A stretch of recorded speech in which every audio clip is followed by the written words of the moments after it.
estén dando algún examen de realidad, poco o nada les van a preguntar. No sé por qué no han puesto segundo tema. Más importante es que va a venir hipertensión gestacional, amenaza de parto prematuro. Pero bueno, vamos a seguir en la universidad. Entonces no vamos a hablar ni redundar ni profundizar mucho sobre alteraciones placentarias, porque no hay mucho que hablar, no hay mucho que decir, porque no les incumbe mucho este tema, ¿ya? Bien, dentro de las alteraciones placentarias están lo que son las alteraciones estructurales, las alteraciones funcionales y las alteraciones de implantación. Alteraciones funcionales, poco o nada no van a ver. Alteraciones de implantación también. Dentro de esto está, no es que también, ya lo hemos visto, está lo que es placenta previa, el DPPNI, incluso está dentro de alteraciones de implantación. ¿Ok?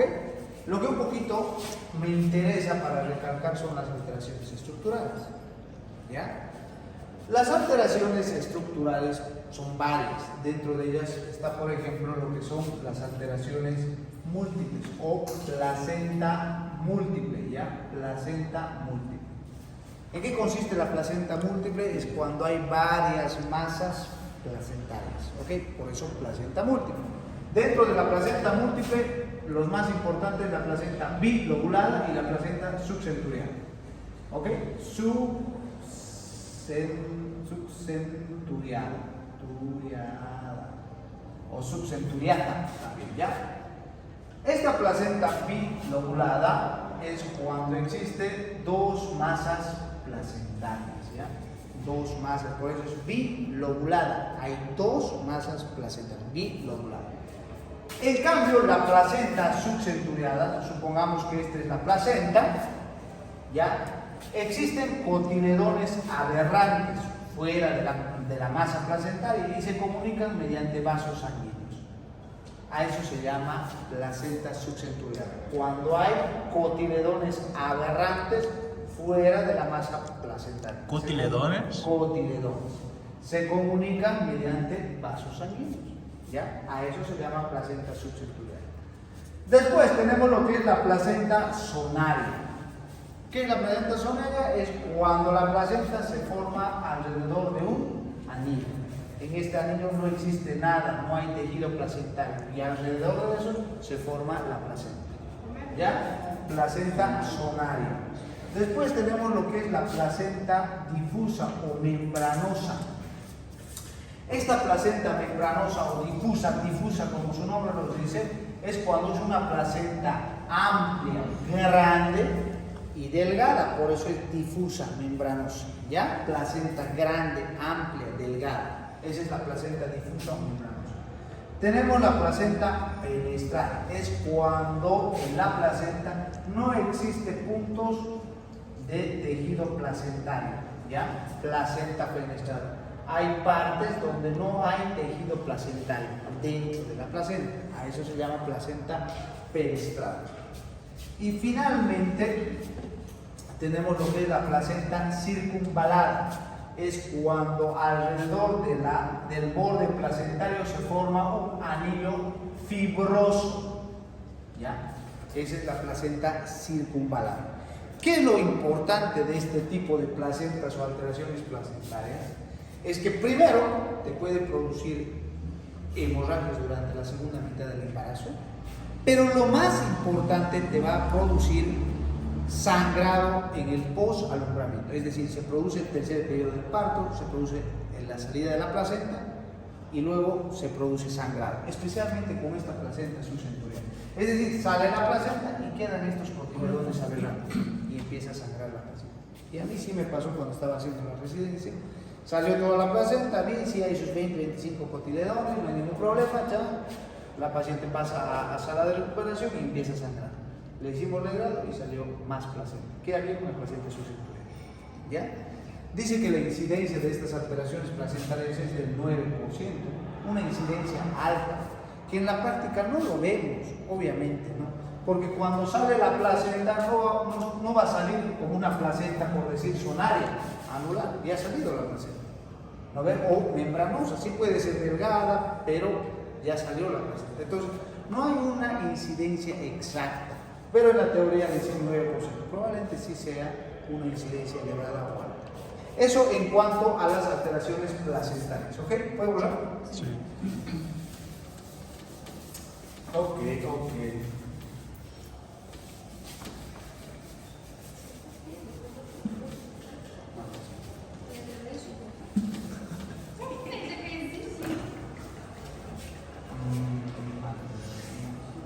Diego, ¿no tenés marcador? No, doctor.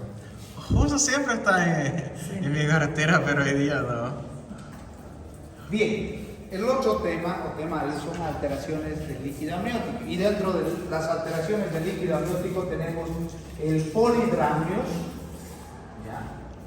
polidramios y el oligohidramios. Obviamente estas son las únicas oligohidramios,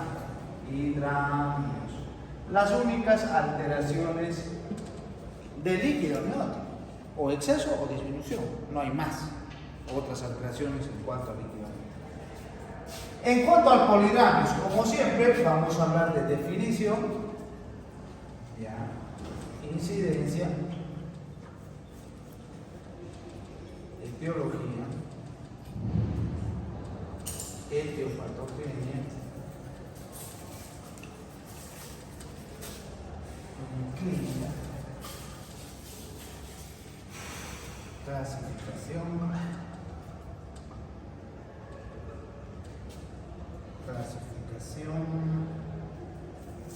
organizaciones,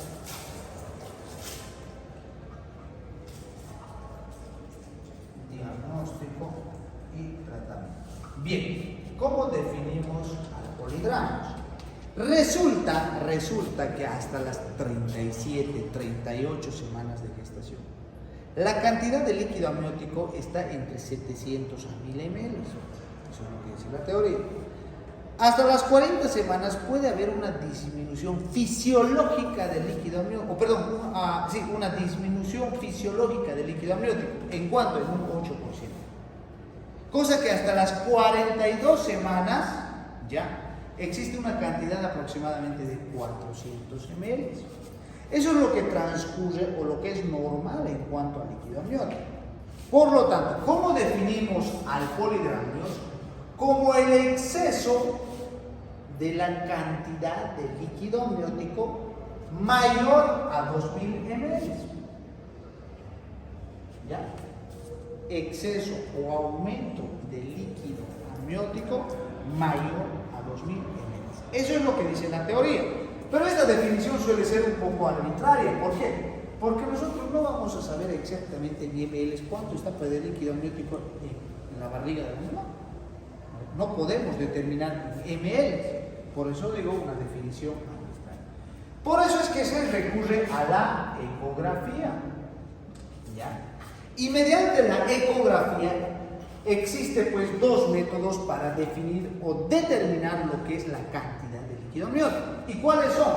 Primero, medición mayor vertical de la bolsa, medición mayor vertical de la bolsa o mayor medida vertical de la bolsa. Y el segundo, el ILA. ILA es una abreviatura internacional, significa índice de líquido amniótico. ¿Ok? Bien, mediante esas dos pautas, el ecografista determina la cantidad de líquido amniótico. Dice, ¿cuál es la mayor medida vertical de la bolsa? Si nosotros dividimos, esto supongamos que es el abdomen de la mamá, la barriga de la mamá, ¿ya? Dividimos en 4 cuadrantes, 1, 2, 3, 4, ¿ya? O también llamada bolsa. Entonces el ecografista busca la mayor medida vertical de una de las bolsas. A eso se refiere mayor medida vertical de la bolsa, ¿ya? Entonces, lo normal de la mayor medida vertical de la bolsa es de 2 a 8 centímetros. ¿Ok? Por debajo de 2, polihidramnios.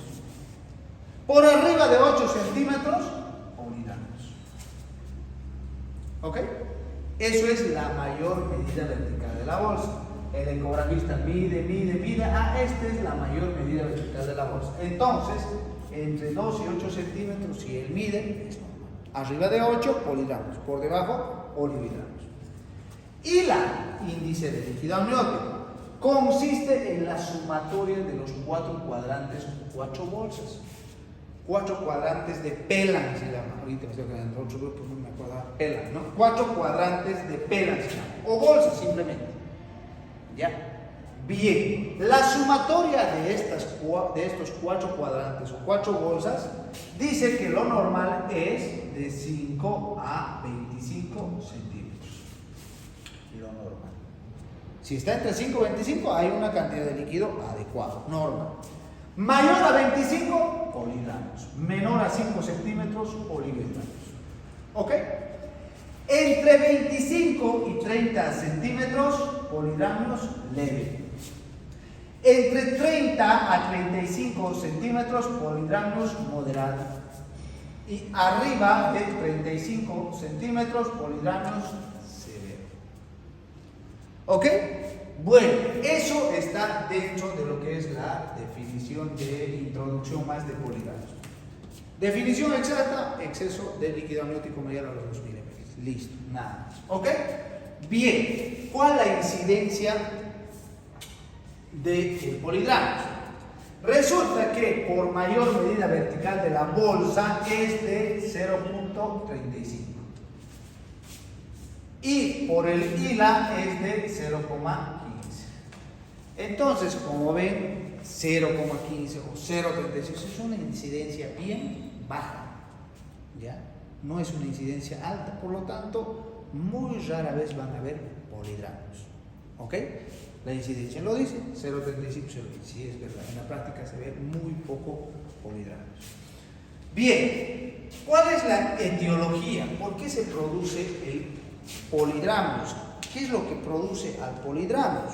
Resulta que del 60 a 65,1%, pucha, esto parece matemática, no todos números. Del 60 a 65,1%, ¿ya? La etiología es idiopática. ¿Qué significa eso? No es desconocido. No hay causa. ¿Ya? Y es una frecuencia alta, ¿no? O sea, la mayoría de los polidranos no se conoce la causa.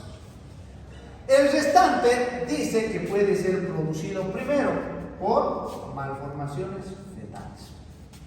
Dentro de las malformaciones fetales, primero están las malformaciones gastrointestinales. Dentro de las gastrointestinales puede ser una atresia de duodeno, una atresia de esófago. ¿Ya?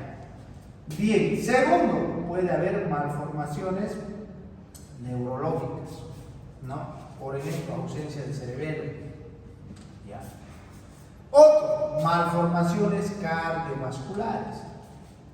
Estas son las 3 causas, malformaciones que podrían producir polidranos. Segundo, diabetes gestacional. Tercero, embarazo múltiple. Cuarto, inmunización RH. ¿Qué es la inmunización RH? Cuando la madre es RH negativa y todas otras complicaciones. Eso es otro tema. Bien, estas podrían ser las causas del restante del porcentaje que podrían producir polidranos. ¿Ok? Bien. Etiopatogenia. ¿Cómo es que se produce el polidranos? ¿De qué forma se produce el polidranos?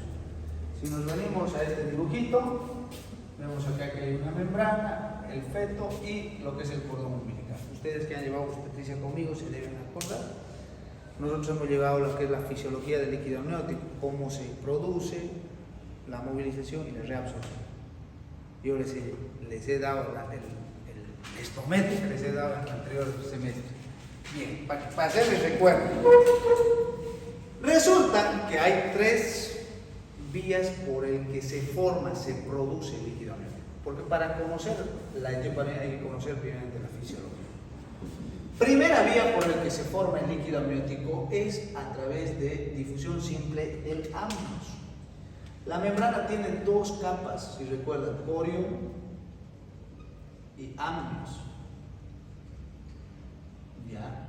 Amnios es la capa interna. Entonces, difusión simple a través del amnios es la primera parte por el que se produce líquido amniótico. ¿Ok? Segundo, difusión simple del cordón umbilical. Tercero, orina del feto. Esas son las tres o los tres orígenes de donde se produce el líquido amniótico. Difusión simple del amnios, difusión simple a través del cordón umbilical y la orina del feto. Pero así como el líquido cefalorraquídeo, el líquido peritoneal, se produce, circula y se reabsorbe, y está todo el tiempo constantemente en eso, lo mismo el líquido amniótico, se produce, circula y tiene que reabsorberse. ¿Por dónde se reabsorbe? Primero, por el amnios a través de difusión simple. ¿Ok? Segundo, a través del cordón umbilical, también por difusión simple.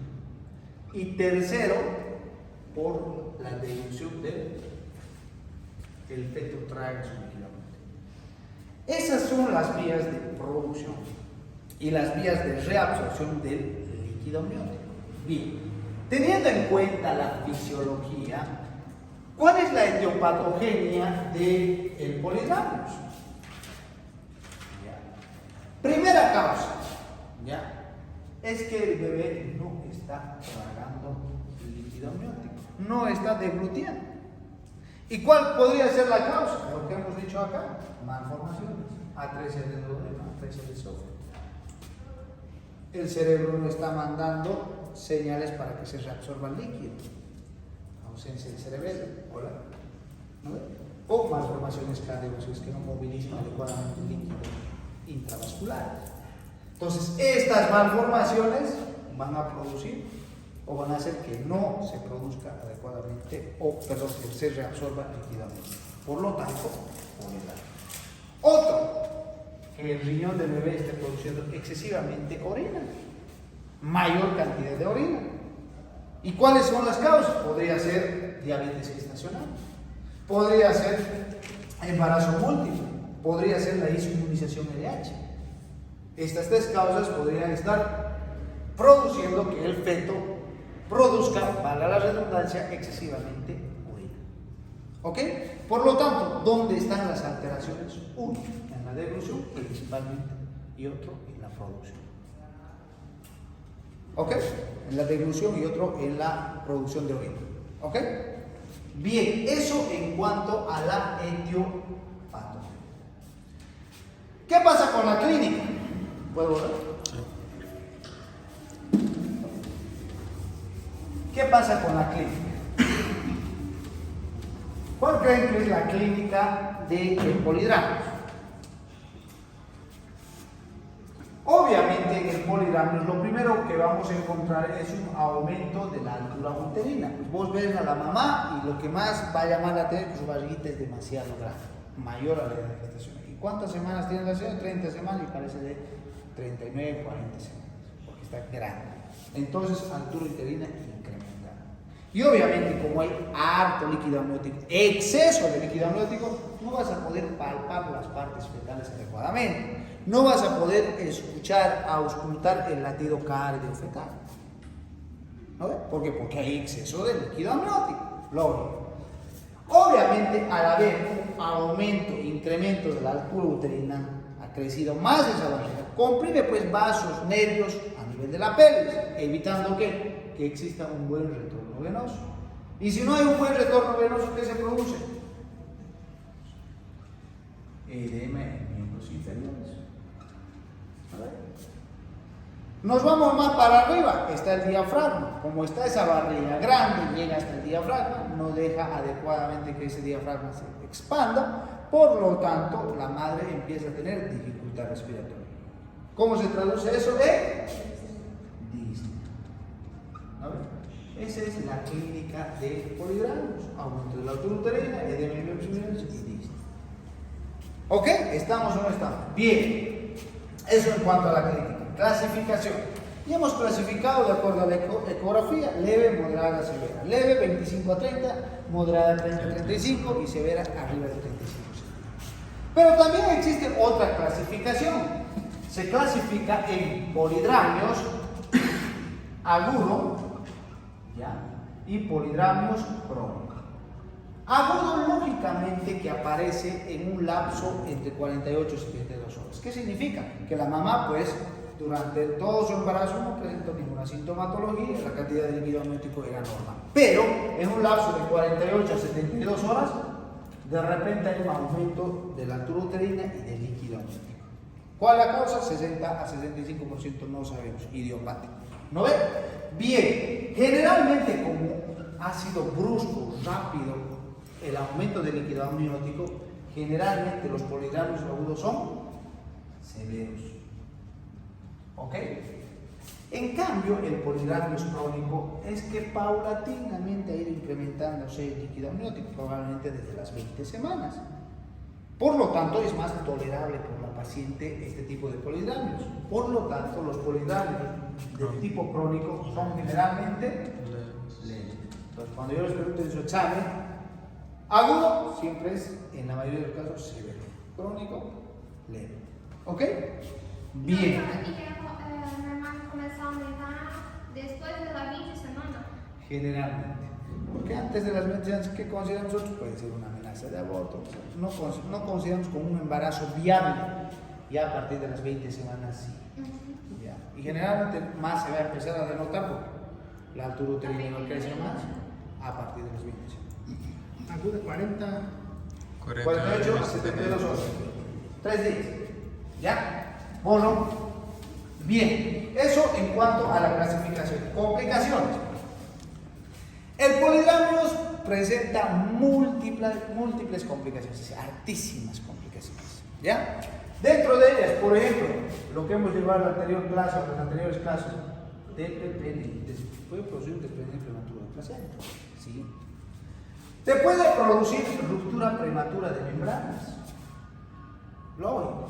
Te puede producir amenazas de parto prematuro, está grande esa barriga, ese útero distendido, los músculos del útero obviamente se estimulan y empieza a desencadenar trabajo de parto, amenazas de parto prematuro. Otro, te puede producir hipertensión inducida por el embarazo, o sea, es decir, se aumenta la presión en la paciente. ¿No? Puede producirte muerte perinatal, es decir, nace ese bebé y se muere. ¿Por qué? Generalmente por las malformaciones que hemos dicho. ¿Ya? Muerte perinatal. Otro, se puede producir prolapso de cordón. Es decir, vos estás viendo un trabajo de parto, está dilatando a la paciente y vos dices, le rompe la bolsa, se sale el cordón. Prolapso de cordón. ¿No ves?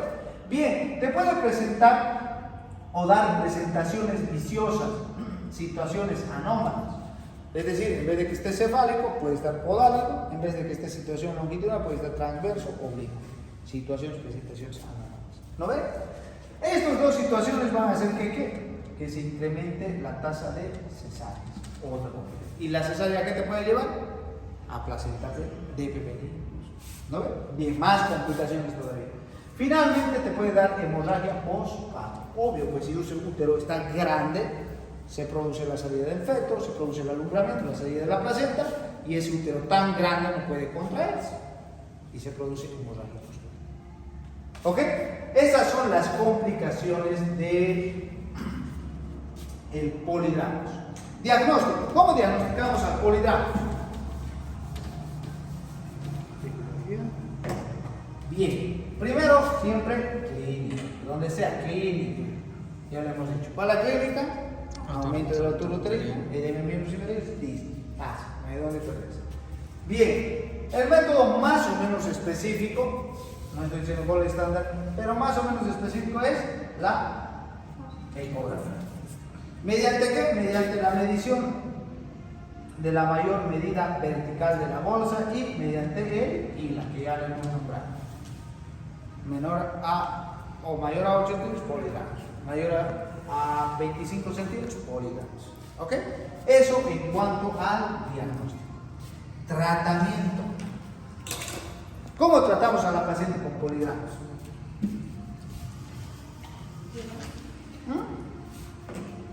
Primero, tratamiento conservador. Es decir, si es un polidramios leve, no hay harta cantidad de líquido, o sea que podría producir mucha sintomatología, entonces podemos hacer pues, un seguimiento con ecografía. le pedimos a la paciente que haga su control más continuo.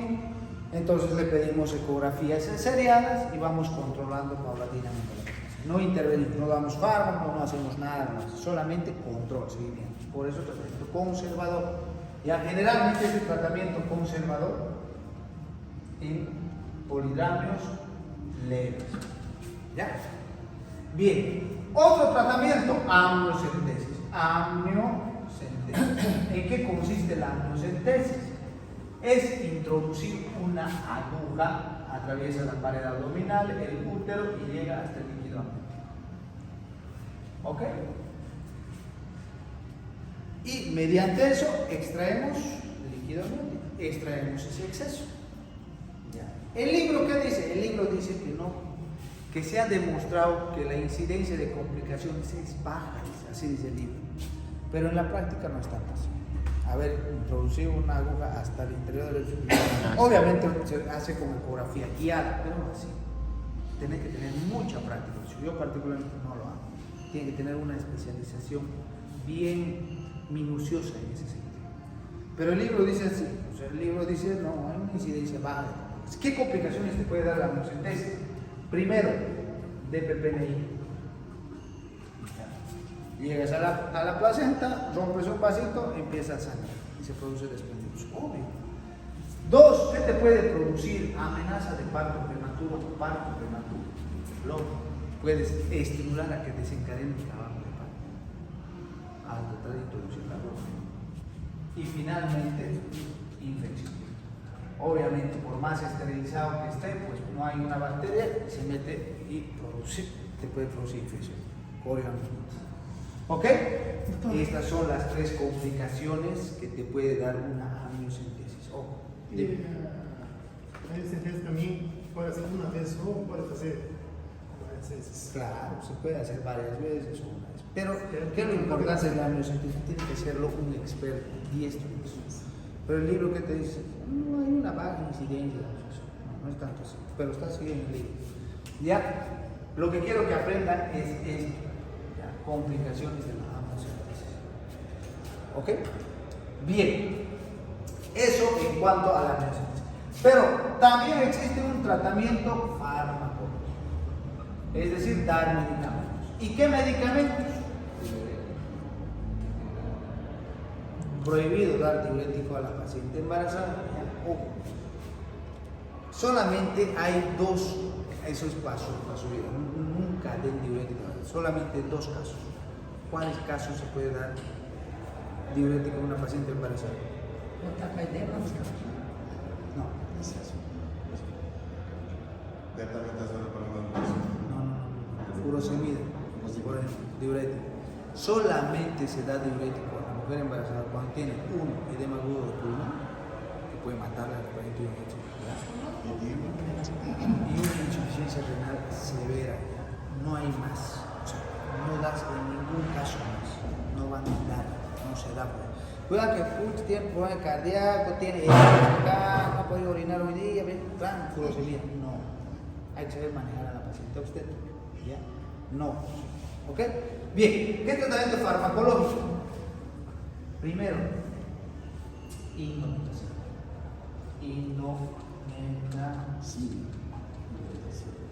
¿Qué es la indometacina? La indometacina es un aire, como el diclofenaco, como el paracetamol, el ibuprofeno. ¿Ya? La indometacina es un antagonista de la prostaglandina sintetasa. ¿Qué es la indometacina? Es un antagonista de la prostaglandina sintetasa. ¿Cómo cumple su acción? Mediante estas tres vías. Primero, moviliza el líquido amniótico en mayor cantidad y en mayor rapidez a través del amnios. ¿Okay? Primero. Segundo, moviliza también de forma rápida y mayor cantidad de líquido amniótico a través del cordón umbilical. Y finalmente, ¿ya? Evita, ¿no?, que el feto orine en exceso. ¿Ya? Esas son las tres acciones que cumple la indometacina. Cuando yo les pregunte, me dicen esas tres cosas. ¿Ok? Bien, ¿cómo se administra la indometacina? Se puede administrar vía oral, 25 miligramos cada 6 horas, por 3 días, y también por vía rectal. Esta vía rectal lo van a conocer todo el tiempo, 100 miligramos día por 3 días. ¿Ok? Esas son las vías de administración de la indometacina. Una vez que se administra la indometacina, ya a los 15 minutos vamos a encontrar indometacina en placenta, en sangre fetal, circulando. ¿Ok? Y ya a las 14.7 horas cumple su nivel plasmático medio la indometacina. Es decir, que probablemente ya a las 14.7 horas no encuentres indometacina en sangre materna. ¿Por qué yo les hablo de farmacología? Porque tienen que saber los medicamentos que van a administrar. No es lo mismo que un adulto. A la mujer embarazada hay que saber qué medicamento le está administrando, cuál es su mecanismo de acción, cuál es su nivel de vida media, plasmática, todo eso tienen que saber. No es dar más medicamentos a la mujer embarazada. ¿Ya? Bien. Una vez que se administra, ya se metaboliza en el hígado la indometacina. Cierto porcentaje se elimina a través de la bilis, pero un gran porcentaje se elimina a través de la orina. Una de las cosas más importantes de la indometacina que hay que aprender son los efectos colaterales. Primero, la indometacina te puede producir cierre precoz del ductus o conducto arterioso. ¿Se acuerdan? ¿Qué es el ductus o conducto arterioso? Algo por ahí. ¿No ven? Hemos hablado de circulación fetal y acá estaba el corazón, la arteria pulmonar y la arteria aorta. La conexión. Este es el corazón del bebé y está la arteria pulmonar y la arteria aorta. Y aquí hay un puentecito que se llama ductus o conducto arterioso, que una vez que nace el bebé se cierra fisiológicamente entre 48 y 72. Creo que fue pregunta de examen. Sí. ¿En qué tiempo fisiológicamente se espera que se cierre el ductus o conducto arterioso? Entonces ese es el puente, ese vaso que comunica la aorta con la arteria pulmonar. ¿No ven? Entonces, la indometacina, ¿qué es lo que puede producir? Cierre precoz de este conducto arterioso. Antes de que nazca ya puede estar cerrado. Eso es malo para el bebé. ¿Ok? Bien. Segunda cosa o efecto colateral, te puede producir enterocolitis necrotizante. Enterocolitis necrotizante. Es una alteración a nivel del intestino. No vamos a redundar ni profundizar en eso.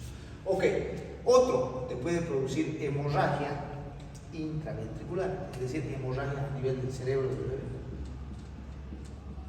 ¿Ya? Otro te puede producir alteraciones hepáticas en el feto, por ejemplo, hiperbilirubinemia.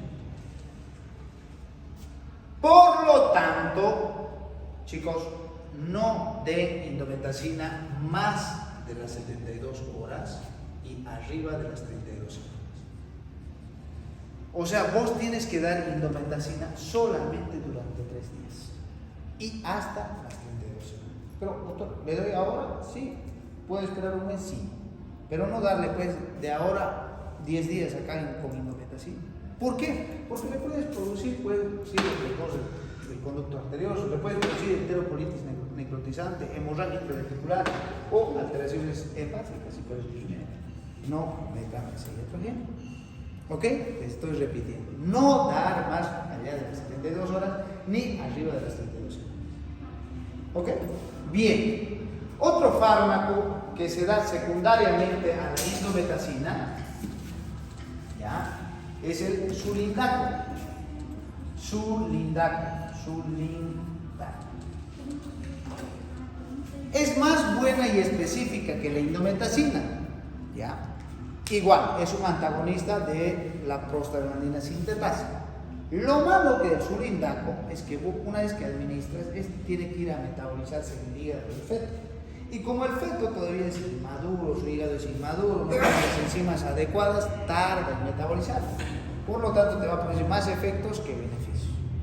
Entonces, si vos no tenés en el pueblo donde estás trabajando indometacina, pues dale sulindaco.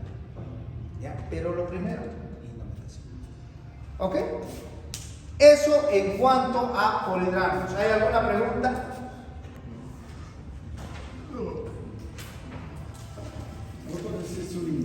pode causar icterícia no feto, não? Te puede causar igual efectos, más o menos similares que la indometacina.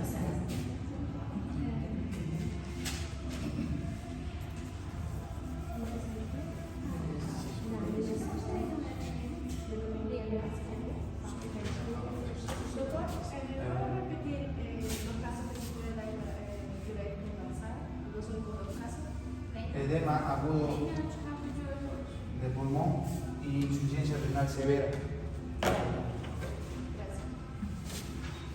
Después nunca más de antibiótico, que me estén dando, esta edematiza le daremos antibiótico.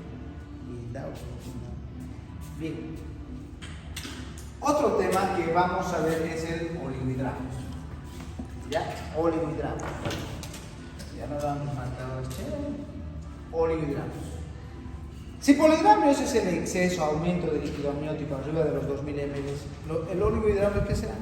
Disminución del líquido amniótico. ¿Cuánto? El libro dice oligohidramios entre 200 a 500 ml.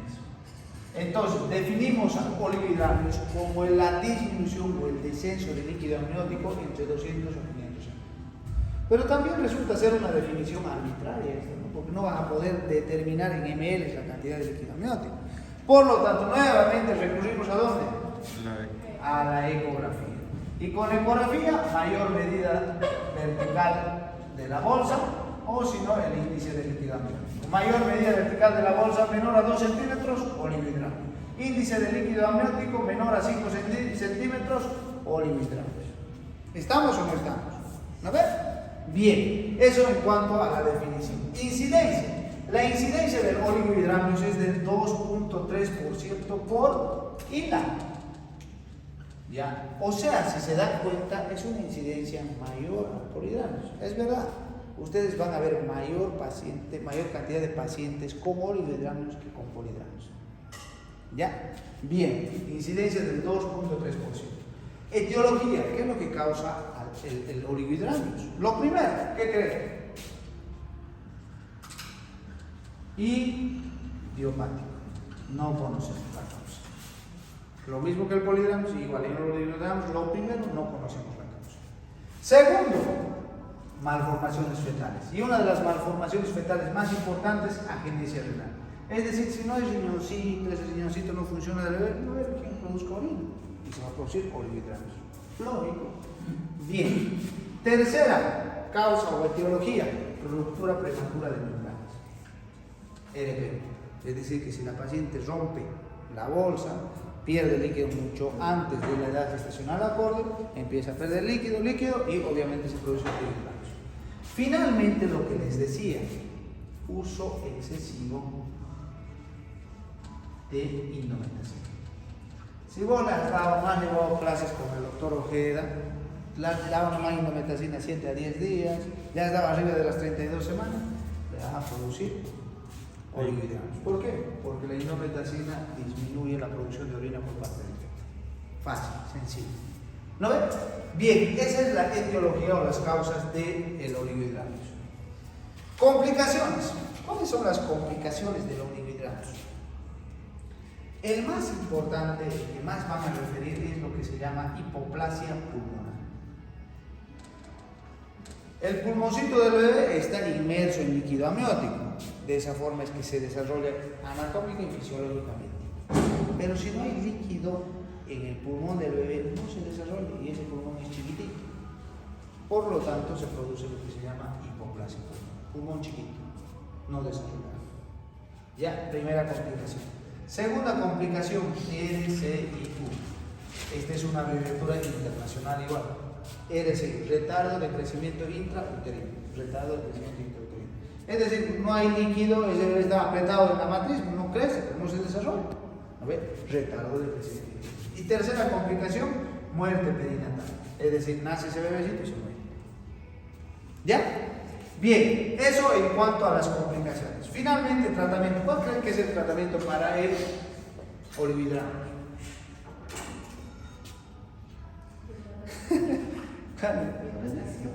¿Ah? La lógica es eso, ¿no? Hidratación. Entonces, ¿qué dice el libro? Hay que meterle líquido, dice, ¿no? Entonces, hay lo que se llama la amnioinfusión. amnioinfusión. Infusión. Es decir, lo mismo que acá, metemos la aguja y a través de esta aguja introducimos líquido amniótico. Pero saben que si estamos diciendo con la amniocentesis que tiene riesgos, lo mismo que con la amnioinfusión. Además que no tiene ningún beneficio, no se ha demostrado así técnicamente beneficios que te mejoren la cantidad de líquido amniótico. Doctor, Si no tiene líquido amniótico, ¿qué líquido amniótico va a meter? Lo que pasa es que el líquido amniótico tiene una consistencia isotónica, es más o menos agua con sal, solución fisiológica. Entonces vos puedes introducir líquido amniótico, solución fisiológica dentro de la matriz.